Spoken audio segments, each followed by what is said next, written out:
তো মাঠে যাবো বলে বেরিয়েছি, আমার বউ আমায় কি মারটাই মারলো, দেখুন পিঠ ফুলে আছে। আপনি হাসছেন ম্যাডাম?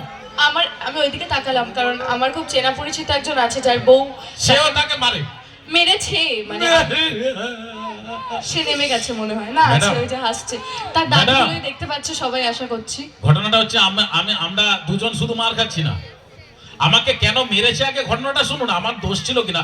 মানে আমি ভোর রাতে বাড়ি থেকে বেরিয়েছিলাম কি বন্ধুরা, ঠিক আছে তো? না না ঠিক আছে, মানে আগে ঘটনাটা শুনুন না। ম্যাডাম, ভোর রাতে বাড়ি থেকে বেরিয়েছিলাম, আমার বউ মেঝেতে শুয়েছিল, আমি তো অন্ধকারে ঠিকঠাক দেখতে পাইনি, যাবার সময় গলায় পা দিয়ে বেরিয়ে গেছিলাম। কি মার বাজছে। তবে ম্যাডাম, আমরা শুধু একা মার খাচ্ছে না, এখানে অনেক বিবাহিত পুরুষ রয়েছে, 70% মাঝে মধ্যে খায়, কিন্তু বলে না, একটা লজ্জার ব্যাপার। তবে একটা কথা বলি, যারা এখনো বিয়ে করনি, ম্যাডামও বললেন একজনের উদাহরণ, বউয়ের কাছে এ খায়নি। তোমার নাম কি?